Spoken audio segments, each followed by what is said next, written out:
For 10,000 years, we have gazed into the abyss of the Imperium. We have mapped the swirling madness of the cicatrix male dictum, charted the currents of the great ocean, and learned to fear the laughter of thirsting gods. We believed that the warp was the only hell waiting to consume us. We were wrong. There exists a reality beneath the skin of the galaxy, a place untouched by the light of the Astronomicon, invisible to the predations of chaos, and silent to the Emperor's prayers. It is not a realm of fire and blood, but of damp carpet and maddening mono-yellow stagnation. It is a dimension of infinite, senseless order, a Euclidean heresy that does not burn the soul, but erodes it. The great devourer consumes biomass. The warp consumes the spirit. But this place consumes existence itself. Pray you die in the warp, guardsmen. For in the backrooms, death is a mercy that never comes. The translation into the Empyrean is never a silent affair. It is a violent tearing of the veil, a scream of reality as the ship forces itself into the throat of hell. I sat ensconced within the navigator's blister, the amniotic fluids of my tank thrumming with the vibration of the ship's spinal engines. Around me, the cherub servitors wept tears of scented oil, chanting the rites of protection to the God Emperor, their binary canticles syncing with the rising whine of the Geller field generators. We were patrolling the fringe of the Pariah Nexus, a region of space where the warp was stilled to a suffocating calm. Yet we needed to jump. I felt the his would be done shudder, the adamantium hull groaning under the gravitational torsion. I braced my mind, preparing to gaze into the great ocean and chart a path through the madness of demons and storms. I opened my warp eye, the third lid sliding back to reveal the pineal mutation that allowed my house to see the unseen. I expected fire. I expected the laughing faces of the thirsting gods. I expected the roiling purple nebulas of the Immaterium. But as the translation drive kicked in, the ship did not scream. It merely stopped. The vibrations ceased. The chanting servitors fell silent, not from death, but from confusion. Geller field integrity at 100%. The Voxcaster crackled, but the voice of the tech priest engineer was laced with a palpable, greasy dread. However, the frequency is impossible. It is not oscillating. It is flatlining. I felt it too. The distinct pressure of the warp, the sensation of a billion souls clawing the hull, was absent. In its place was a heaviness, a stagnant pressure like the air in a tomb that has been sealed for 10 millennia. The ambient temperature in my navigation blister spiked, then plummeted, settling on a tepid, uncomfortable humidity. The smell of ozone and incense, usually so sharp during a jump, was instantly replaced by the scent of wet wool and rotting wallpaper. I reached out with my mind, trying to find the Astronomicon, the Emperor's guiding light that burns across the galaxy. It was gone, not obscured by a warp storm, not blocked by the shadow in the warp, but simply non-existent. It was as if the golden throne had been extinguished, or worse, as if we had moved to a place where his light had never existed to begin with. "Open the blast shutters," I commanded, my voice trembling in a way a navigator's never should. The bridge crew hesitated. To look upon the raw warp with the naked eye is to invite madness and mutation. "Do it!" I shrieked, the panic rise in my throat like bile. The heavy adamantium shutters ground open with a screech of rusty gears, revealing the void beyond the reinforced distinct glass. We prepared to see the swirling madness of the ether. Instead, the bridge was bathed in a sickly monochromatic yellow light. There were no stars. There were no demons.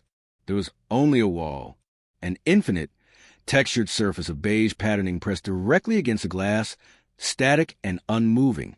It stretched up, down into the sides, endless and featureless save for the mundane horror of its geometry. The logic of the void had been replaced by the logic of a cheap, decaying office complex. We were not flying through space. We were suspended in a solid block of nonsensical architecture. I forced myself to look deeper, pushing the power of my third eye to its limit, attempting to pierce the veil of this yellow blindness. Usually, such an act would reveal the currents of the soul sea, the emotional resonance of the universe. But here, my psychic sight found no purchase. It was like trying to read a book with blank pages.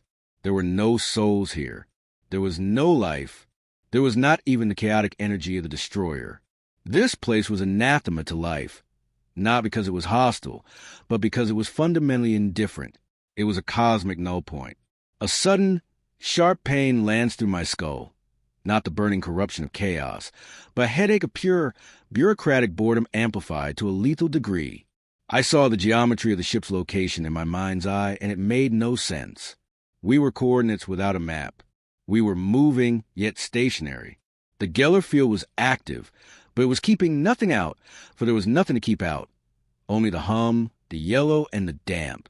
Collision imminent, the helmsman screamed, though the sensors showed empty space. The Auspex arrays were screaming conflicting data, telling us we were in deep void while simultaneously reporting structural impacts on all decks. The His will be done. A vessel designed to crack planets and dual cruisers slammed into something. It was not an asteroid or an enemy shield. We crunched into a floor. The artificial gravity failed as the ship groaned, the screech of tearing metal deafening us as the frigate plowed through kilometers of carpet and drywall. We were not in orbit. We had materialized inside. The sounds of the ship dying were horrific. Bulkheads buckling, plasma lines rupturing. But they were muffled by the environment, absorbed by the endless, damp walls. As the ship finally ground to a halt, buried halfway through the ceiling of some colossal, senseless room, silence returned. The only sound remaining was a flickering buzz of fluorescent lights, humming at a frequency that made my teeth ache. We had survived the jump, only to arrive in a hell that defied all tactical dogma. The assault ramp of the His will be done hit the floor not with the clang of metal on rockreed, but with a dull, muffled thump. I was the first out, lost gun raised, held gun power pack humming at my hip. My boot sank slightly into the ground, not mud, not ash, but a thick, damp textile. Perimeter spread. Contact front. I barked, my voice sounding flat and dead in the stagnant air. Behind me, 3 squads of Cadian Shock Troopers poured out of the frigate's ruptured hull, moving with the drill precision that had held the Cadian Gate for 10,000 years. We were ready for Necron Gauss fire. We were ready for the serrated claws of Tyranids. But as the smoke from the crash cleared, there was no enemy. There was no sky. There was only the room. We stood in a colossal, enclosed space, the ceiling stretching up perhaps 10 meters, covering acoustic tiles that looked stained with age. The walls were papered in a pattern of maddening, sickly yellow, a hue that reminded me of pus and old parchment. The air tasted stale, recycled 1 billion times over, carrying the scent of wet carpet and the lingering ozone of our crashed vessel. We had deployed into a nightmare of mundanity. Auspex's reading, "Nothing, Sergeant," Trooper Vasco reported, tapping the green screen of his scanner with a gloved finger. His helmet lenses reflected the relentless, mono-yellow glare of the fluorescent lights buzzing overhead. It says we're an enclosed structure, but the rangefinder claims the walls go on for infinity. No life signs, no heat signatures, just geometry. I walked to the nearest wall, the carpet squelching wetly under my combat boots. I struck the wallpaper with the butt of my lost gun. It was solid, real matter, yet it felt wrong. It felt hollow. The worst part was the noise. A constant, low-frequency buzz emanating from the lights. It wasn't loud enough to deafen, but it was at the perfect pitch to grate against the nerves, a drilling sound that seemed to bypass the ears and vibrate directly in the teeth. Hold position. I ordered, glancing back at the burning wreckage of our ship. It looked like a wounded beast stranded on an alien shore. Here, the majesty of the Imperium, the adamantium, the Gothic arches, the Aquilas, looked out of place, like a toy broken by a careless child. 30 minutes passed. No attack came. The men were getting twitchy. Cadians are bred for war. We understand the logic of the kill zone, the trench, and the artillery barrage. Silence is the one thing we fear, for silence usually precedes an ambush. But this silence was absolute. Trooper Jenkins muttered something about eyes in the walls, and I had to check him. Stow that talk, Trooper. I growled, though the skin on the back of my neck was crawling. The architecture was hostile in its very layout. Pillars were placed in locations that offered no cover.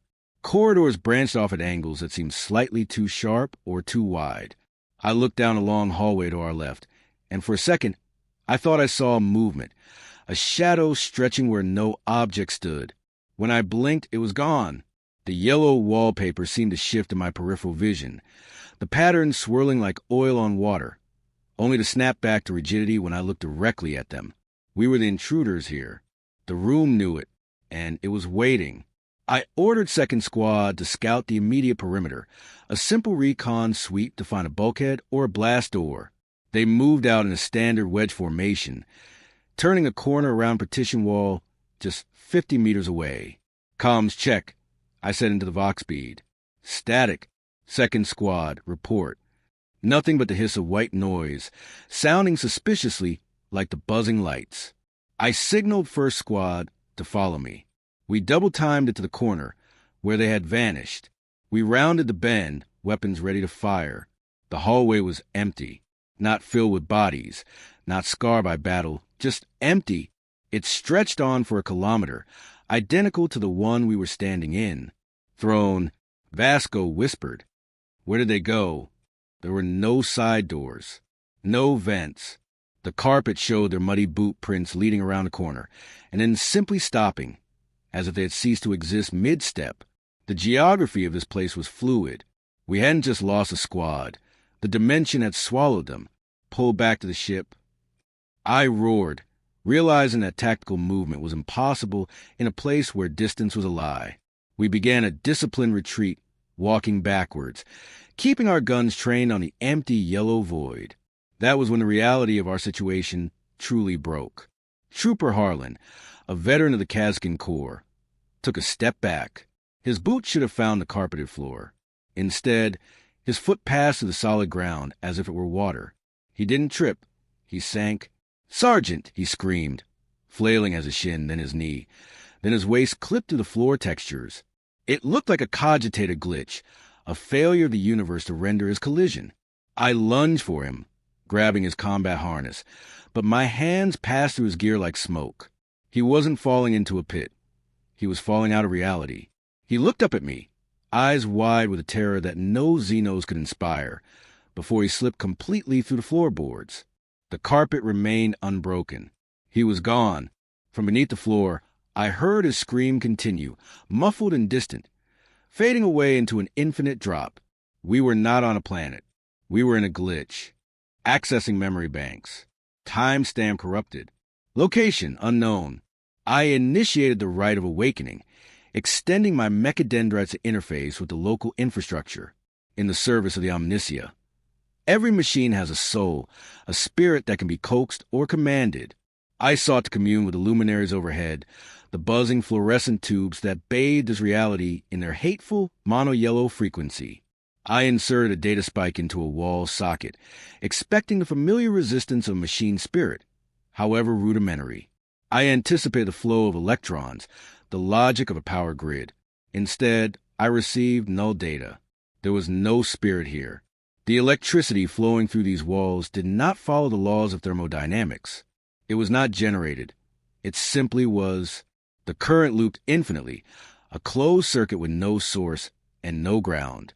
My logic engine stuttered, throwing up error codes of heretical geometry and causal violation. The new sphere, usually a web of data overlaying the world, was silent. I was blind to the data stream. I was alone in a universe of dead matter that mocked the very concept of the motive force. I turned my sensory apparatus to the structural composition of the environment. My optical implants cycled through the electromagnetic spectrum, thermal, X-ray, bioscan. The walls appeared to be constructed of cellulose and gypsum, ancient materials known in the data stacks as drywall and wallpaper. I took a sample, scraping the moist, fibrous material with a scalpel limb. The mass spectrometer in my chest cavity analyzed the atomic structure. The results were illogical. The carbon atoms within the paper predated the age of strife. They predated the dark age of technology. By the decay rates, this matter was as old as the Holy Terra's prehistory, yet was fresh, moist, and perpetually regenerating. It was a stagnation preserved in amber. This was not the chaotic mutation of the warp, which twists flesh and metal. This was a perfect, sterile preservation of the mundane. The carpet beneath my metallic treads was a textile of infinite complexity, a fractal weave that, when magnified, revealed no threads, only smaller and smaller instances of the same beige pattern. It was not built. It was rendered. Muggos, a Scutarius Ranger, Unit Alpha 4, cannoned over the local Vox network. Auspex detects movement. Non-biological. Non-mechanical. I swivel my torso, my servo skull hovering over my left shoulder, its cogitator clicking rapidly. Down the corridor, where the yellow lights flickered with a rhythmic, epileptic pulse, a figure emerged.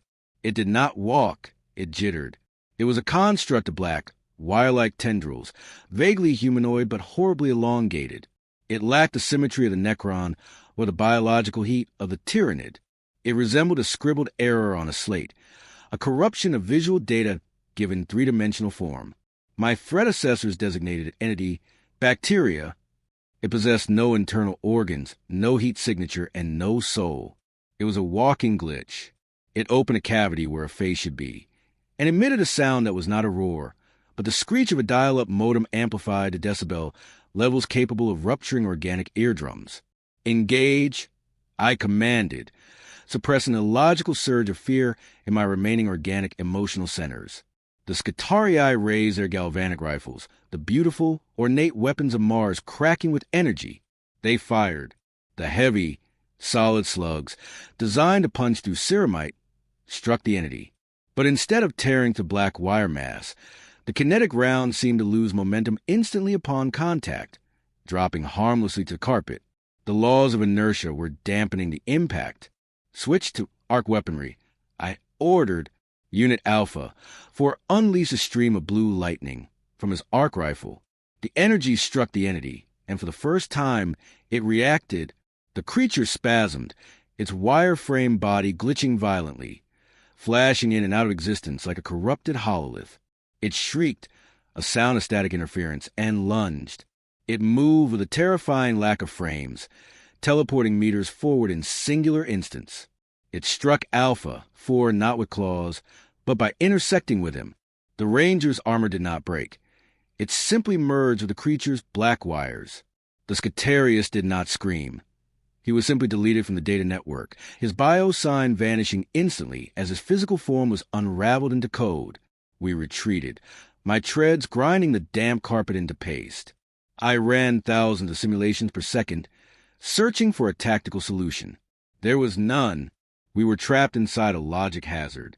The entity was not a predator in the biological sense. It was an immune system response.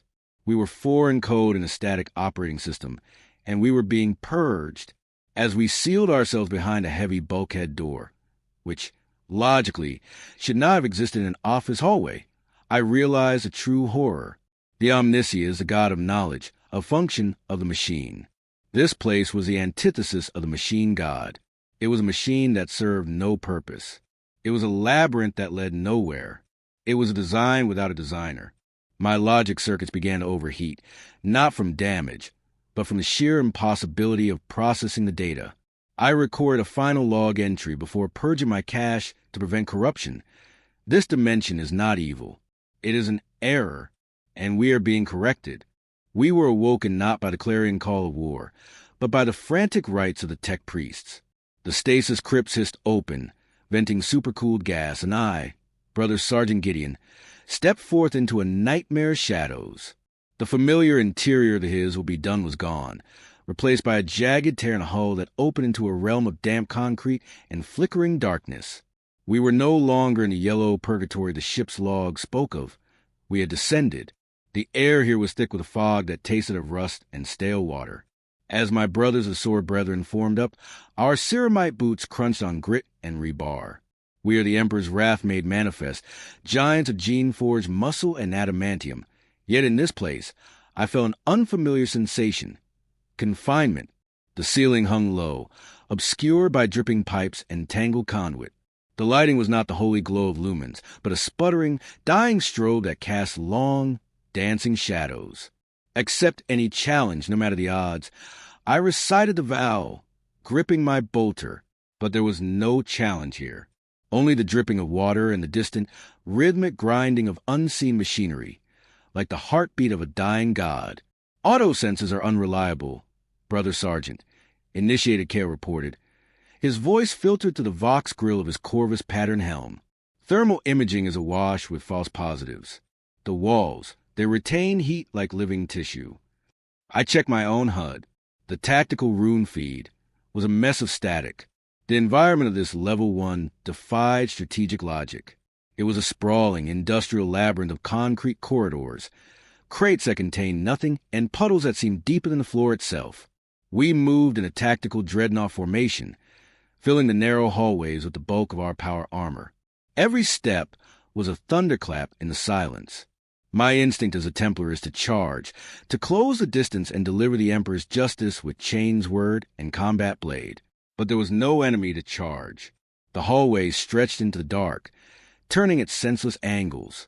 We were a crusade of righteous fury trapped in a box, weapons raised against the dark, waiting for a target that refused to reveal itself. The stagnation was an insult to our warrior spirits. Then the voices began. It started as a whisper, echoing from a ventilation grate above. "Help me, brothers, the light." It was the voice of Chaplain Grimaldus. Impossible. The chaplain was light years away on the Eternal Crusader. Deception. I growled, toggling the squad frequency. Stand fast. The archenemy attempts to cloud our minds. But the voice grew louder, shifting pitch, becoming a chorus of the lost. It sounded like the crew of our frigate, like children of Reach, like the prayers of the faithful. From the shadows at the end of the corridor, a figure emerged. It wore the tattered remnants of an Imperial Navy uniform, but the skin was wrong. It was smooth, too tight, stretching over bones that did not articulate like human joints. It had no face, only a smooth expanse of flesh where eyes and mouth should be, yet it spoke with 1,000 stolen voices. The skin, it fit so well, the thing mimicked, its body twitching with unnatural, fluid speed. It was a skin stealer, a wretch that wore the flesh of the faithful like a suit. Purge the unclean. I roared, the battle cry finally releasing the tension coiled within us. 5 Godwin-patterned bolters roared in unison. The sound in the confined concrete hallway was deafening, a holy thunder that shattered the acoustic tiles overhead. Mass reactive shells, designed to penetrate the hide of orcs and the armor of traitor marines, slammed into the entity. The creature did not die easily. It moved with sickening agility, dodging fire that should have been unavoidable. When the rounds did connect, they detonated deep within its torso, blowing apart the stolen flesh to reveal nothing. No organs, no blood, just a wet, red sponge like red tissue that seemed to absorb the impact. It shrieked, a sound of tearing metal, and lunged at Initiate Kale. I stepped forward, revving my Chain's word. With a singular, practiced backhand stroke, I met the creature in midair. The monomolecular teeth of the blade screamed as they bit into the anomaly, shearing it in half at the waist. It fell in 2 heaps of twitching red pulp, the stolen uniform shredded. The silence returned instantly, heavy and oppressive. We stood over the corpse, expecting the satisfaction of a kill. The finality of a threat ended, but the Backrooms denied us even that victory. As we watched, the black ichor staining the concrete floor began to fade, soaking into the ground as if the floor itself was thirsty. The blast marks our bolters had gouged into the walls. Craters of pulverized cement began to knit together. The rebar untwisted. The concrete smoothed itself over. Within seconds, the hallway was pristine again. The corpse of the skin stealer dissolved into a gray sludge and evaporated into the fog. "It resets," Kale whispered, the horror of it evident even through his vox. We expended ammunition. We expended fuel. And the room has erased our effort. We were fighting a war against a reality that refused to stay scarred. We were not conquering ground. We were merely walking on a treadmill of concrete and shadows. I checked my ammo counter. We had enough for 1,000 battles. But in a place that heals itself, even 1,000 battles is a delay of the inevitable. To be a psyker is to be a living doorway. Every moment of my existence is a struggle to keep the door shut, to hold back the screaming tides of the immaterium that clamor behind my eyes. I am trained to filter the whispers of demons, to siphon the roiling energy of the warp through the ritually scarred conduits of my mind, and shape it into lightning or fire. I am used to the noise. I am used to the constant, agonizing pressure of the great ocean pressing against my skull. But here, there is only silence. It is not the peaceful silence of a chapel. It is the silence of a grave. When I reached out with my mind, seeking the familiar currents of the warp to scry a path through these yellow corridors, I found nothing. The Empyrean has been severed. It is as if the universe has been lobotomized. There is no astronomicon to guide me, no laughter of dark gods to torment me. There is only a vast, suffocating blue, a psychic static that feels like the weight of 1 billion years of boredom crushing down on my soul. The connection to the Immaterium, the source of all magic and terror in our galaxy, has been cauterized. Which, do you see a path? The Commissar barked, his bolt pistol resting uneasily in its holster. I tried to answer, to manifest the Emperor's light to illuminate the darkness of Level 1's industrial sprawl. I gripped my forestaff, the Aquila topper cold and lifeless in my hand. I chanted the litanies of focus, pushing my will into the ether. In real space, this effort would summon frost, ozone, and the crackle of power. Here, it felt like trying to breathe in a vacuum. A sharp, stinging pain erupted behind my eyes. Not the corruption of the warp, but the physical strain of my own neurons firing into a void that refused to conduct energy. A single spark fizzled at the tip of my staff and died instantly, swallowed by the damp air. My nose began to bleed, the red droplets hitting the concrete floor with a deafening patter. I cannot. I gasped, sinking to my knees. The ether, it is dry. There is no fuel here. The machine of reality, it is unplugged. Then the screaming started. In the cargo hold of the crashed frigate, the Inquisition had been transporting a prisoner, a Malus Cadicium, a host bound in chains and purity seals, possessed by a lesser demon of Tsench. The crash had weakened the hexagrammic wards. With a sound like tearing wet canvas, the demon host burst from the wreckage, floating on an unseen wind. In the material galaxy, this would be a death sentence for us all. The entity glowed with mutable fires, its flesh shifting and bubbling. Free! It shrieked, a sound that usually drives men mad. It prepared to unleash sorcerer's flame, to twist our bodies into chaotic spawn.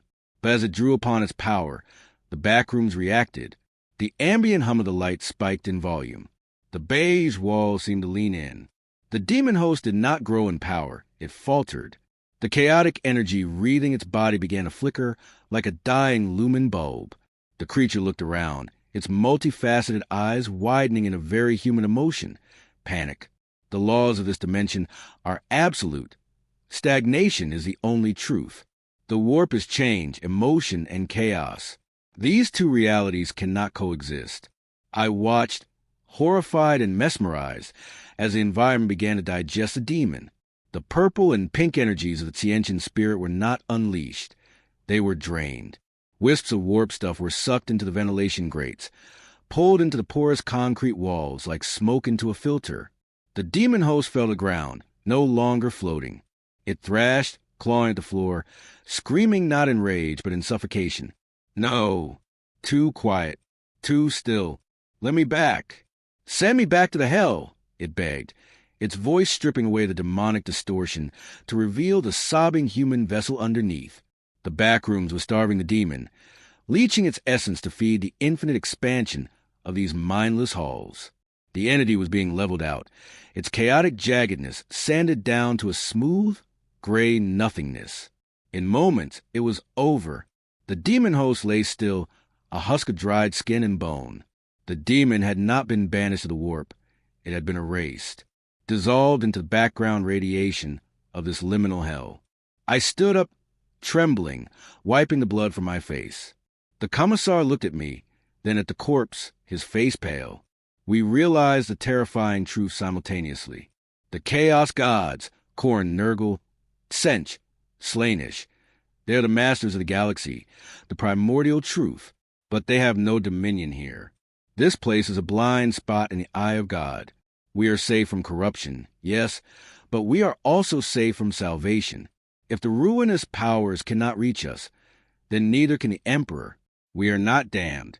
We are simply discarded We are in a box that has been misplaced by the universe, and no one is coming to look for us. I looked at the endless, gray corridor stretching into the dark, and for the first time, I wished for the comfort of demons. At least demons want your soul.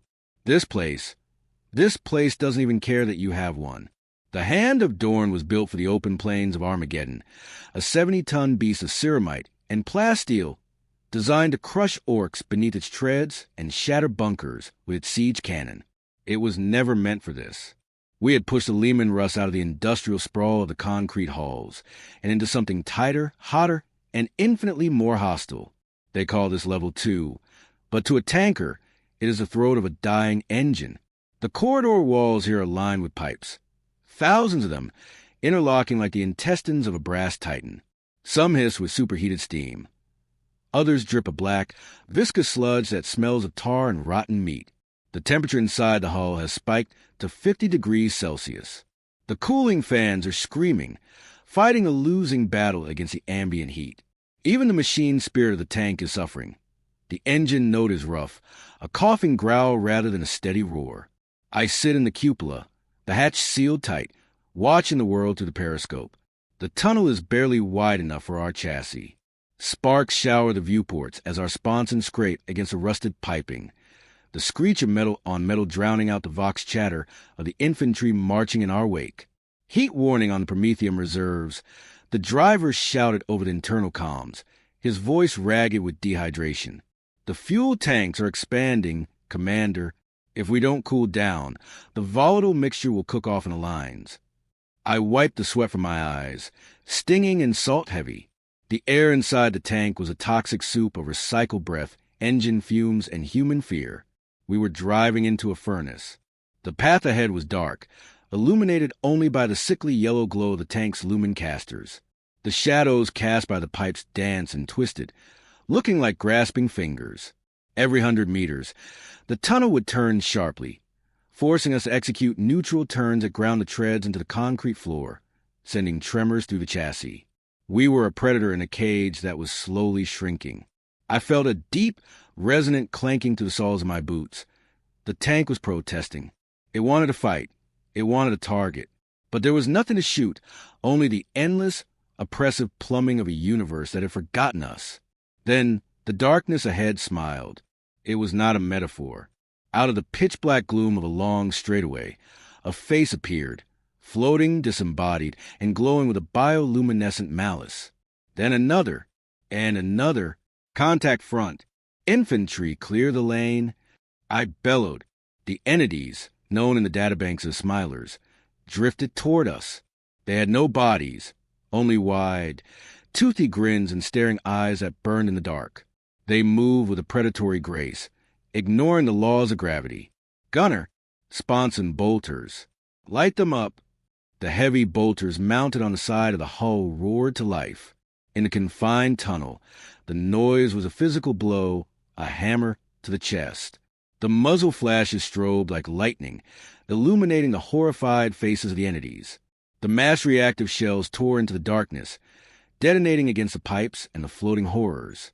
Steam erupted from ruptured conduits, blinding us in a white fog. But through the smoke, I saw the Smilers persist.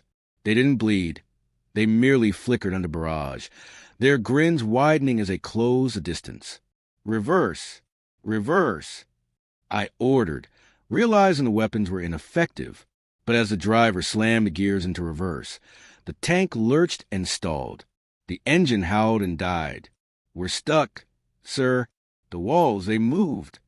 I looked through the rear periscope. The tunnel behind us, which had been wide enough moments ago, had constricted. The pipes had swollen, bulging outward like inflamed veins, pressing against the rear engine deck. I looked forward. The walls, they were closing in two. It wasn't mechanical failure. The architecture was reacting to our presence. It was crushing us. The hull groaned, a terrifying sound of ceramite plates buckling under immense pressure. Rivets popped from the interior armor, pinging around the cabin like bullets. The pressure gauge on the hydraulic systems exploded, spraying hot fluid over the loader. The backrooms were digesting us. The tank, the pinnacle of Imperial engineering, was being squeezed like a tin can in a trash compactor. Abandoned vehicle. Everyone out. Now! I unlatched the cupola hatch, kicking it open with desperate strength. The heat that rushed in was suffocating, smelling of burning rubber and ancient rust. We scrambled out a hand of Dorn, tumbling onto the hot, wet floor of the tunnel. I looked back at my tank one last time. The sight broke my heart. The walls had pressed in so tight that the demolisher cannon was bent upward at a 90-degree angle. The side sponsons were being sheared off by the closing concrete. The hull screamed as the structural integrity finally failed, the metal folding in on itself with a sound like a dying beast.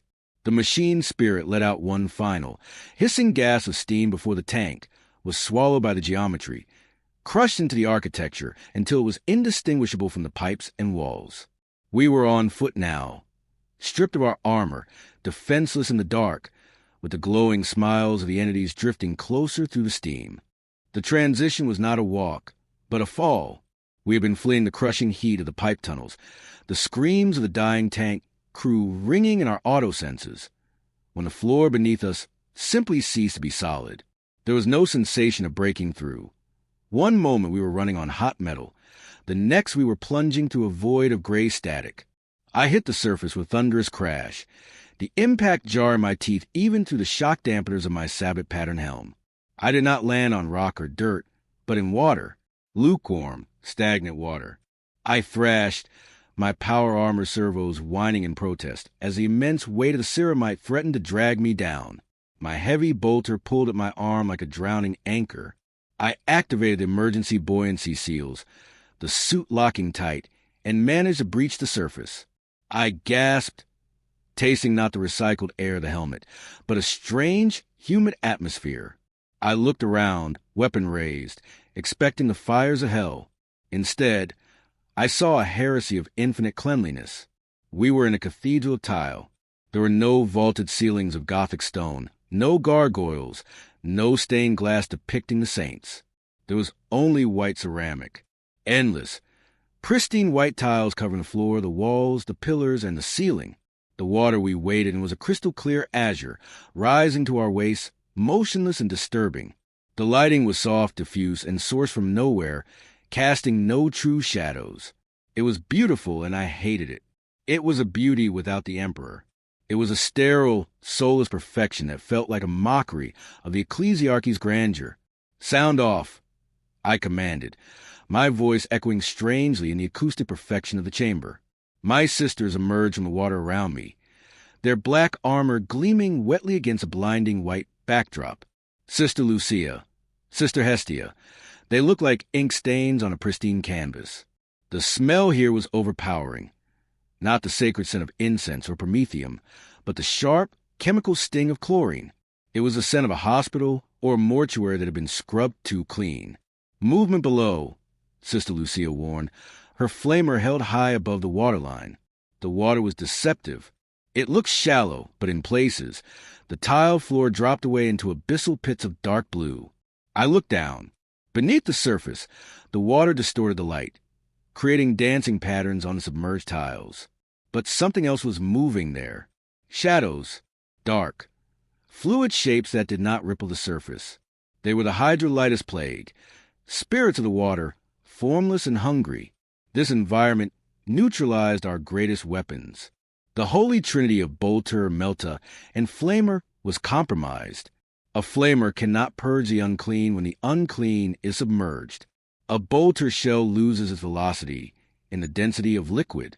We were the brides of the Emperor, clad in the finest war gear of the Imperium, yet we were reduced to wading through a tiled purgatory, vulnerable and slow. The silence was broken only by the sloshing of the water against our greaves, a wet, rhythmic sound that grated on the soul. The attack came from beneath. Without a ripple, a massive, translucent tentacle made of pressurized water and gelatinous slime erupted from the depths. It wrapped around Sister Hestia's waist, hauling her down. She didn't scream. She began to pray. "The Emperor protects!" she shouted as she was dragged under. I saw the muzzle flash of her bolter strobe underwater, muffled thuds that did little but churn the liquid. Blades. Draw blades. I screamed, unsheathing my power sword.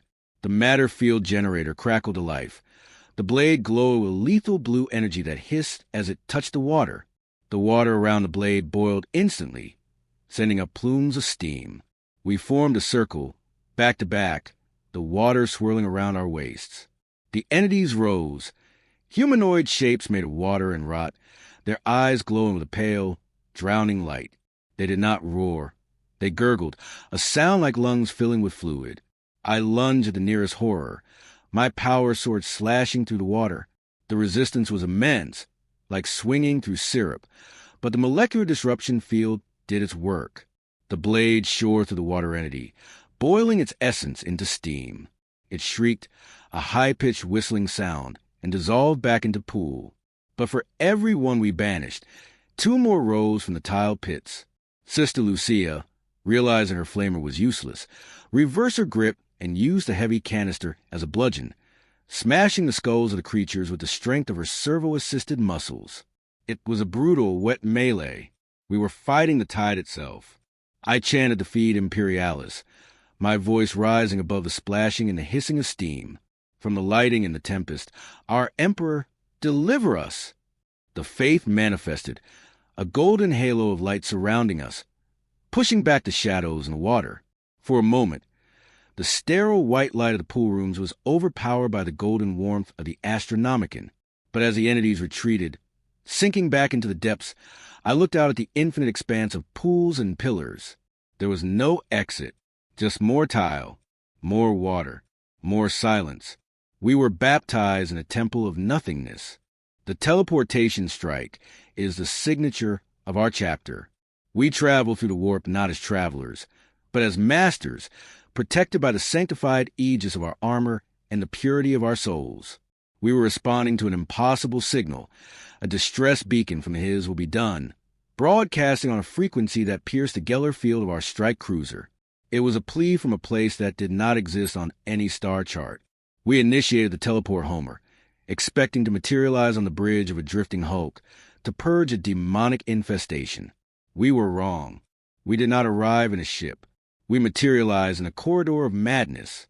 The air slammed into us, hot and dry, carrying the scent of burning copper and adrenaline.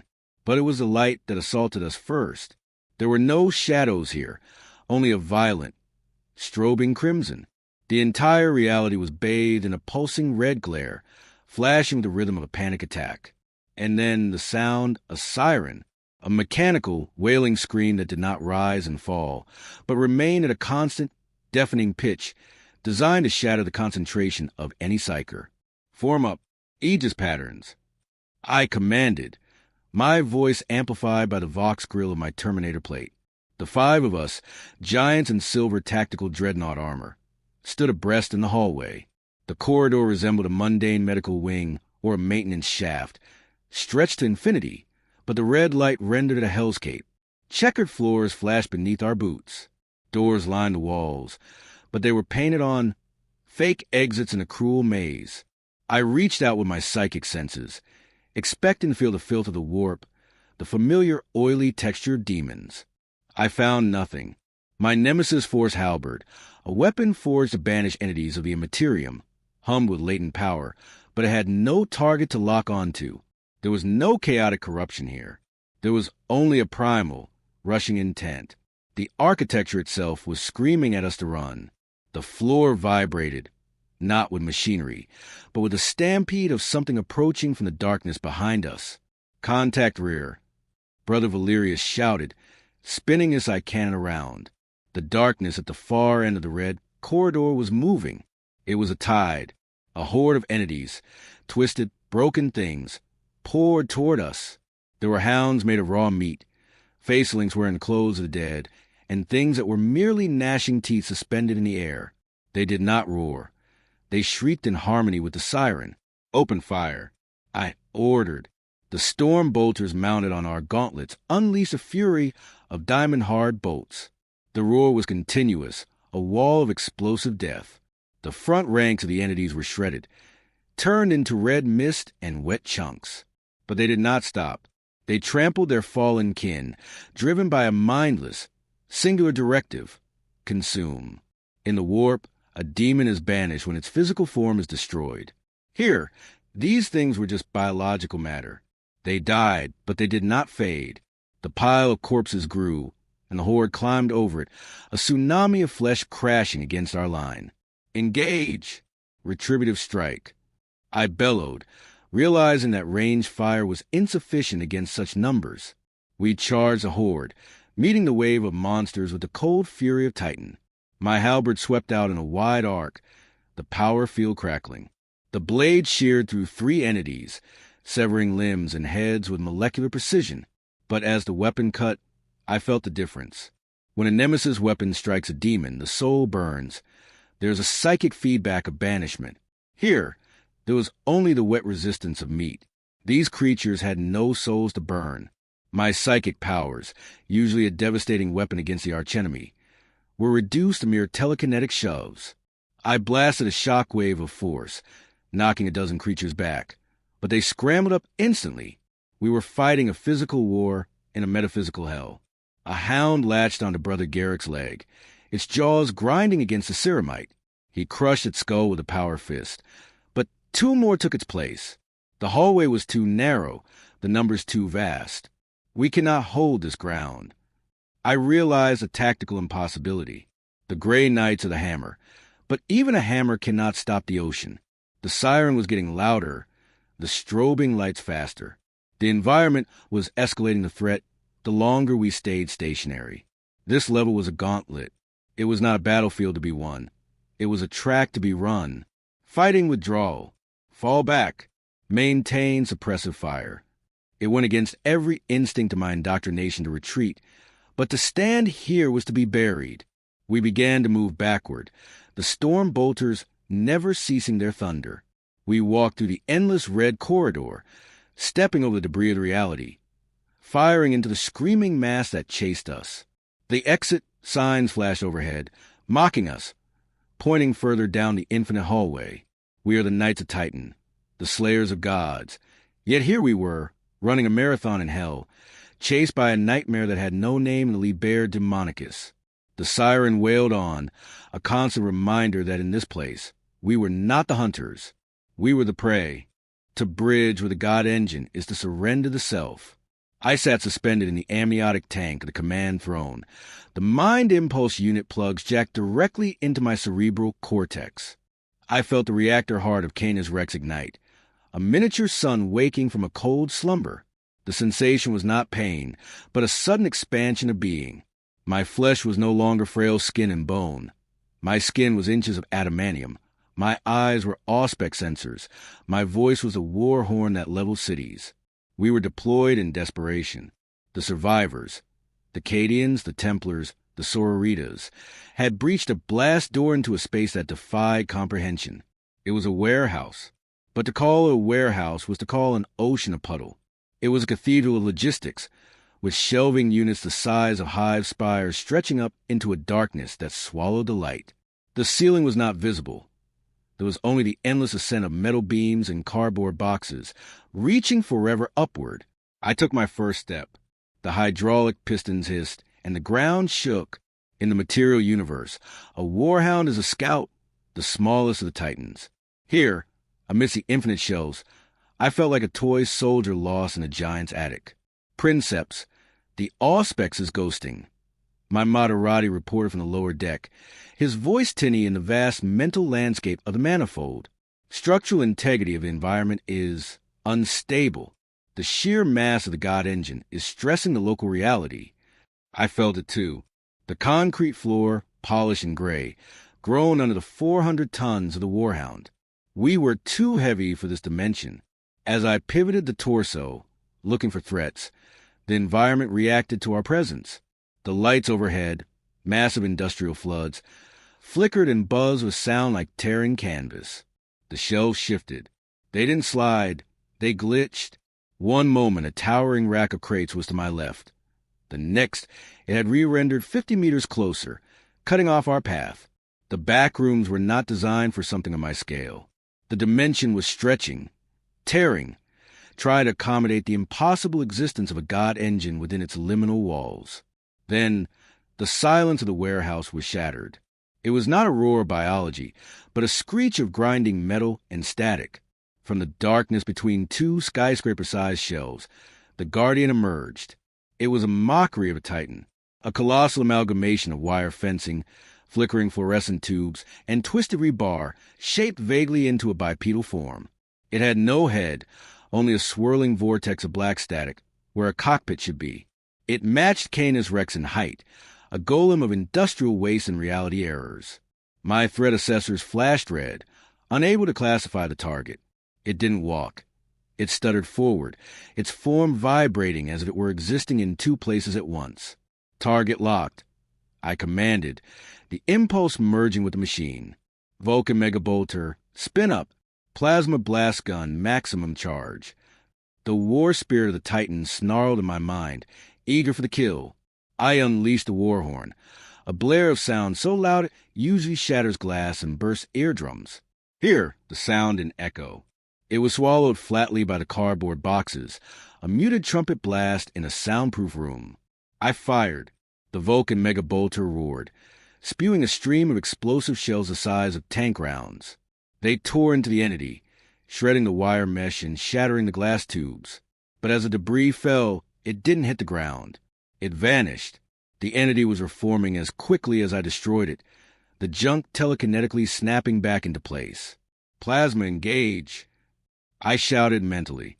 The blast gun on my right arm whined with the fury of a contained star. I released a sphere of superheated plasma, a blue sun that illuminated the endless warehouse. The shot flew true, aimed dead center at the static vortex. But just before impact, the air shimmered. The plasma ball didn't detonate. It clipped through the entity as if it were a hologram, passing harmlessly into the darkness behind. A split second later, a warning klaxon screamed in my mind. Rear breach. Thermal spike. The plasma shot had teleported.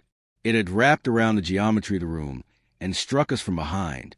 The void shields flared and collapsed under friendly fire, the impact staggering the Titan and sending a shockwave of pain through my neural link. We were vulnerable. The entity lunged, its limbs a rebar elongating to impossibly wrap around the Titan's legs. I tried to step back, to brace, but the floor betrayed us. This was a final trap.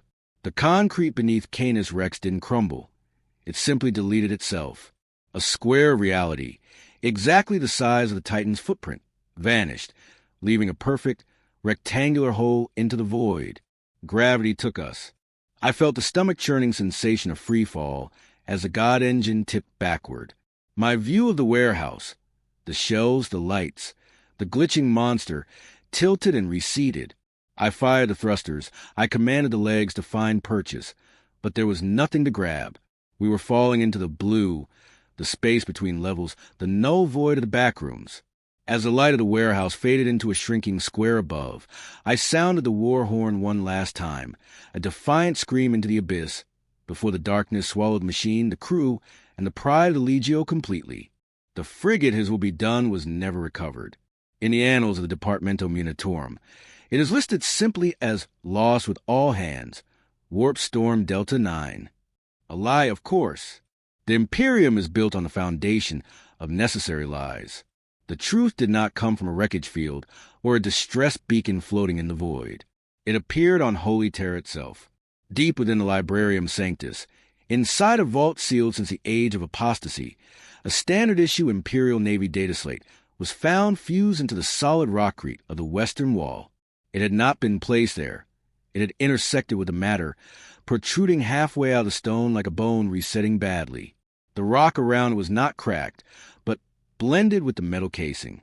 It was a violation of physics that drew the immediate attention of my order. We extracted the device, sacrificing the integrity of the wall, and awakened its machine spirit. What we found was not corruption, but a record of a slow, agonizing erasure. The timestamps were nonsensical, logging dates that have not yet occurred, mixed with radiant decay signatures from the dark age of technology. I have viewed the pick feeds. I have watched Cadian Shock Troopers vanish into solid floors. I have listened to the prayers of sororitas drowning in dry rooms. I have seen the impossible footage of a warlord Titan falling into a blue abyss that has no bottom.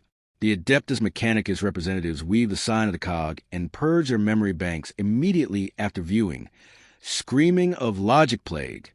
But we of the Inquisition must stare into the abyss. Our analysis confirms that the Backrooms, as the crew dub it, is not a subrealm of the warp. The warp is a dimension of pure emotion, fueled by the souls of sentient beings. It is turbulent, passionate, and alive. This place is the corpse of a dimension. It is a realm of absolute, aggressive stagnation. It is a tumor on the side of the materium, a parasitic reality that mimics the architecture of existence, but lacks the spark of the divine. It does not want to corrupt us. It wants to file us away. It is the cosmic equivalent of a bureaucratic error. The implications are terrifying even to a mind hardened by centuries of demon hunting. We have spent 10,000 years fighting the great enemy, the Chaos Gods. We believed the war was between order and chaos. But this data suggests a third combatant, entropy. The Backrooms represent a state of being where nothing changes, nothing dies, and nothing lives. It is a null zone that is expanding. Our esoteric diviners believe that the dimension feeds on liminality, the moments of transition. Every time a Geller field flickers, every time a warp jump is slightly miscalculated, every time a ship vanishes without a trace, it is not always the demons that take them. Sometimes they slip through the cracks of reality and land on the damp carpet of level 0. We are leaking. The galaxy is bleeding matter into this infinite drain, and the drain is getting wider. We are not the only ones who know. Deep-range augurs in the Ghoul stars have picked up energy signatures from the Necron dynasties. The Silent King, Zarek, has moved 3 world engines to the perimeter of the sector where his will be done vanished. The Necrons, who seek to cut off the warp and reclaim their organic souls, seem terrified of this place. We intercepted a transmission, a single burst of complex algorithm from a cryptech to the Silent King. Translated, it read, "The labyrinth of the old ones has rotted. It does not sleep. It waits. If the ancient enemies of mankind, soulless machines who defy gods, fear this dimension, then we are truly lost." They understand that while chaos consumes the soul, the Backrooms consume the very concept of existence. Against chaos, faith is a shield. Against this, faith is just another noise in the empty hallway. Final verdict. Exterminate us is impossible. One cannot bomb a dimension that exists tangentially to our own. A cyclonic torpedo would simply noclip through the floor and be lost. Containment is our only option. The coordinates of the anomaly have been scrubbed from all navigational charts. The sector is under permanent quarantine. Any ship entering the zone is to be fired upon immediately. We have erased the names of the crew of his will be done. They are not martyrs. They are not heroes. To acknowledge their fate is to acknowledge the existence of the destination. We must let them be forgotten, for if we think about them, if we observe them, we might establish a link. And I fear that if we look too closely at the yellow wallpaper of the universe, we might notice that the pattern is moving, and then we will hear the hum. And log,